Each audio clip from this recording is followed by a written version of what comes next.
ഇപ്പോൾ ശ്രീകുമാർ, അദ്ദേഹം പൊതുപ്രവർത്തനമാണ്, അദ്ദേഹം കൂടി നമുക്കൊപ്പം ചേരുന്നത്. ശ്രീകുമാർ, കഴിഞ്ഞ ദിവസം അങ്ങ് ഈ വിഷയത്തിൽ പ്രതികരിച്ചാണ്. ഇപ്പോഴത്തെ ചില മാറ്റങ്ങൾ, തലപ്പത്തെ ചില മാറ്റങ്ങളിലൂടെ അല്ലെങ്കിൽ അഴിച്ചുപണികളിലൂടെയൊക്കെ നിലവിലെ ഈ പ്രശ്നങ്ങൾ പരിഹരിക്കാനുള്ള ശ്രമം നടക്കുന്നുണ്ട്. അതുകൊണ്ട് മാത്രം കാര്യമുണ്ടോ? കൃത്യമായി അവിടെ രോഗികൾ അനുഭവിക്കേണ്ടി വരുന്ന ബുദ്ധിമുട്ടുകൾക്കുള്ളൊരു പരിഹാരം അത് എത്ര അകലെയാണ്?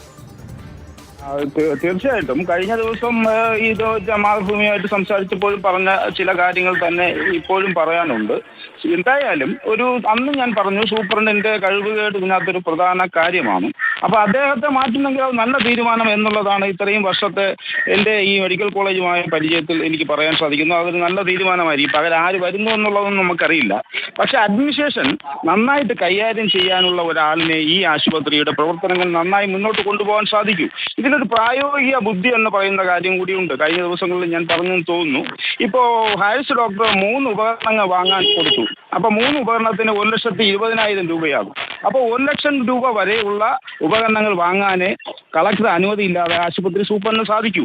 അപ്പൊ അവിടെ പ്രായോഗിക ബുദ്ധി എന്ന് പറയുന്നത് 3 ഉപകരണത്തിന് പകരം 2 വാങ്ങി കൊടുത്തിരുന്നെങ്കിൽ ഹാരിസ് ഡോക്ടർ പറഞ്ഞ ഈ ഒരു വലിയ കുഴപ്പം അവിടെ സംഭവിക്കില്ലായിരുന്നു. അപ്പോൾ പ്രായോഗികമായി എന്തൊക്കെ ചെയ്യാൻ പറ്റും എന്നുള്ള അഡ്മിനിസ്ട്രേഷനുമായി ബന്ധപ്പെട്ട് നല്ല അനുഭവ പരിചയമുള്ള ഒരാൾ ഇപ്പോൾ മാതൃഭൂമി ചാനൽ പറയുന്ന അനുസരിച്ചാണ് ഡോക്ടർ നിസാറുദ്ദീൻ മുൻപ് സൂപ്രണ്ടായിരുന്നു. മുമ്പ് 1 കൂടുതൽ തവണ 2 3 തവണ സൂപ്രണ്ടായിരുന്ന ഒരു മനുഷ്യന് അദ്ദേഹത്തിന് അത്രയും എക്സ്പീരിയൻസ് ഉണ്ട്. അതൊരു നല്ല കാര്യമാണെന്ന് ഞാൻ കരുതുന്നു.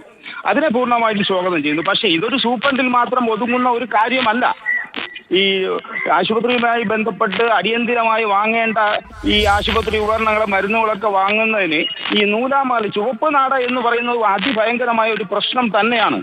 പ്രത്യേകിച്ചും ആശുപത്രി വികസന സമിതിയാണ് ആശുപത്രിയിലെ പല മരുന്നുകളായാലും ഉപകരണങ്ങൾ പാർട്സുകളൊക്കെ വാങ്ങിക്കൊടുക്കുന്നത്. അവിടെയൊക്കെ ഈ ഒരു യോഗ്യതയും ഇല്ലാത്ത കുറെ പേര് എത്രയോ വർഷക്കാലമായി 10 15 20 വർഷമായി ഒരേ ഓഫീസിൽ നിന്ന് ജോലി പറഞ്ഞ പോലെ തന്നെ ഓരോ സ്ഥാനത്തും ഇരിക്കുന്നവർ കൃത്യമായി അതിന്റെ യോഗ്യതയുള്ളവരാകണം. അവർ ആ ചുമതലകൾ കൃത്യമായി നിർവഹിക്കാനും കഴിയണം. അല്ലെങ്കിലാണ് ഇതുപോലെയുള്ള പ്രശ്നങ്ങളിലേക്കൊക്കെ നമ്മുടെ സംവിധാനങ്ങൾ പോവുക. ആ പിഴവുകളൊക്കെ തിരുത്താനുള്ള ഒരു ശ്രമം അത് ഉദ്യോഗസ്ഥരെ മാറ്റിക്കൊണ്ട് ആരംഭിക്കുകയാണെങ്കിൽ അങ്ങനെ ആകട്ടെ. മറ്റു ആശുപത്രി വികസന സമിതിയിൽ ഒരു പൊളിച്ചെഴുത്ത്, ഒരു ശുദ്ധീകരണം ആവശ്യമാണ് എന്നുള്ള അഭിപ്രായം എല്ലാവരും മുന്നോട്ട് വെക്കുകയും ചെയ്യുന്നുണ്ട്.